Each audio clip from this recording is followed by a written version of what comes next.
Welcome to PhotographyBB's Artistry Effects for Photoshop.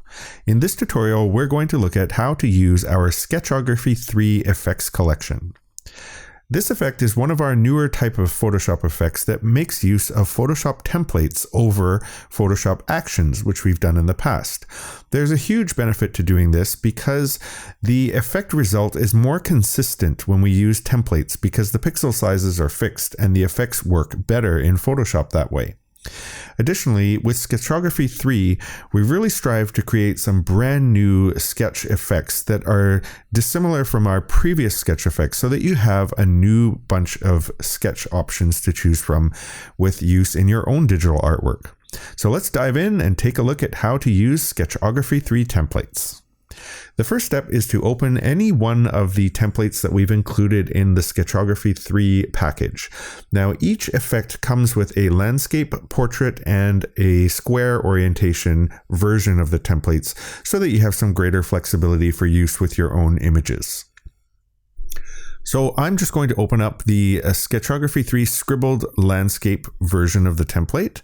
And when I do that, you can see that we have a template file open here.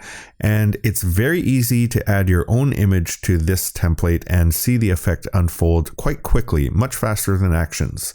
So the way we do that is we go over to the layers panel here and we double click the top layer on the thumbnail, not on the text right here. If you double click the text, that will edit the text. So you want to double click on the thumbnail of this top layer and that will open up the layer as a smart object. So we're going to double click that. And this is our smart object layer right here. So all we need to do is to add our photo, we go to the menu File, Place Embedded or Place, depending on your version of Photoshop. And then we're going to select an image to turn into a sketch. So I particularly like this one here. I'm going to click that one and put Place. And it will place the image into the template. Now this particular image doesn't fill the template fully. So I can drag on the little anchors here until I've filled the image. And you can resize it if you would like to, move it around, whatever your heart desires. Once the image is placed to your liking, you can click the check mark up here to set the image. And then all we have to do to create the sketch effect is close this smart object and save it. So we're not actually saving a file to your computer, we're just saving the smart object layer. So we're going to click the little X to close that and we'll say save. And Photoshop takes care of the rest. The template is designed so that the entire effect is created automatically. And there you have it. So this is our sketch effect for the scribbled sketch style that we've included. And all of the templates that we've included, all of the different sketch effects that we've included operate in the exact same way. You just place your image into the top layer, close it and save it, and the effect runs automatically for you. Now, this is completed. However, we do like to include a number of optional adjustments for you. So these controls are down here. So we have some optional controls that will control toning. If we toggle this open, we can darken the image, brighten the image. We can add some contrast by turning on the visibility of this layer.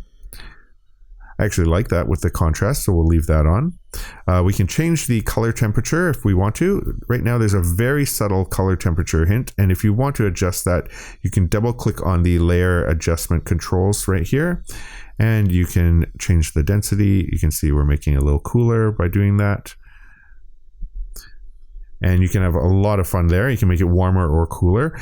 And then we have some image toning options as well, where you can play with the tone curve that we've preset. And you can see by toggling the visibility on and off what that does with the image. I feel it gives it a little bit more of a pencil look to have that on.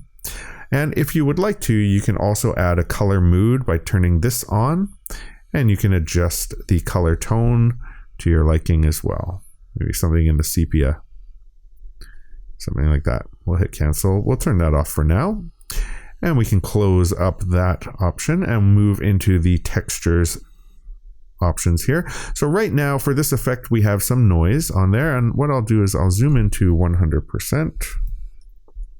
Just so we can see the effect of that. So by toggling on and off the noise, you can see it really, the noise gives it more of a sort of a pencil type of texture on the drawing itself. And then these textures that we have down here control the paper texture.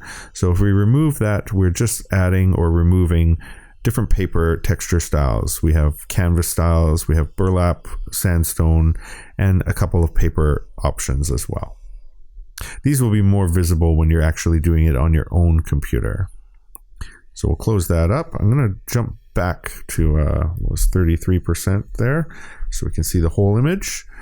And we can close up these optional controls and move down into the scribble styles. Now, of course, we don't want to include just one style of sketches, so we have 3 different styles to choose from.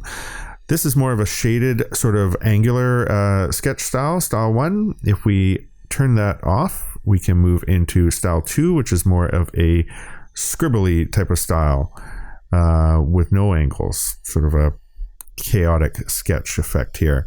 And style 3 is more for photos where your main subject is right in the center, and I'll show you that by toggling that on. You can see it gives it more of a sketched look around the outside, and the actual image is more right in the center of the frame itself here. Now within these, I'll turn back on sketch style 1. You can toggle them open and play with the different layers that we have in here. If you would prefer to remove or reduce the shaded effect around the edging of the image, you can toggle that off completely, or you can turn it on and maybe reduce the opacity down, or even crank it up to 100 if you like it dark. Looks kind of cool with certain images, so it's all up to you and the image that you're working with. And the last option we do have control over is the background color of the paper, and this is again to your liking. I've just added a very slight warm tone to the background color. Of course, you could increase that if you wanted to. You could go straight to white, or you could play with different colors if that's to your liking as well. So I hope you have a lot of fun with Sketchography 3. Thank you very much for watching and for purchasing this effect for your collection. Have a great day and happy photoshopping.